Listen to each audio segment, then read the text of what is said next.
అండి, welcome back to one more mini vlog. ఈరోజు అయితే మాత్రంగా మాకు కార్తీక పౌర్ణమి ఉంది. ఇప్పుడు ఈ రోజు అయితే మేము పున్నమి చేసుకుంటాము. ఇంటికాడ అయితే మాత్రంగా రోలుకి పూజ అనేది అంతా చేస్తాము. ఇక్కడ నేనైతే మాత్రంగా సింపుల్గా పూజ అయితే చేసుకుంటాను, ఎందుకంటే ఇక్కడ అన్నీ అవైలబుల్గా ఉండవు కాబట్టి. ఇప్పుడైతే మార్నింగే లేచి ఇంకా వంటలు అయితే క్లీన్ చేసేసుకున్నాను. కిచెన్ మొత్తం క్లీన్ చేసేసుకున్నాను. ఇప్పుడు మాఫ్ పెట్టుకొని ఇల్లంతా క్లీన్ చేసుకున్న తర్వాత ఇంకా పూజ అయితే స్టార్ట్ చేసుకుంటాను. ఇంకా పూజ అయితే కంప్లీట్ అయిపోయింది. ఈరోజు ఉపవాసం కదా, సింపుల్గా ఈరోజు అయితే నేను భద్రాచలం వెళ్ళాను కదా, పువ్వులు కొనిసి తెచ్చాను.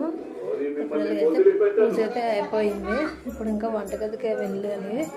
పిల్లలకైతే వేడి నీళ్ళు పెట్టాను, బాబుకి స్నానం చేద్దామని నీళ్ళు పెట్టాను. ఇంకా ఈ నీళ్ళు అయితే వేడెక్కాలి. ఊర్లో అయితే చుట్టేసాను. ఇంకా ఇవ్వండి ఆయిల్ అయితే పెట్టుకున్నాను, ఇప్పుడు వేస్తాను. సాయంత్రం అయితే పూజ అయితే చేసుకున్నాను.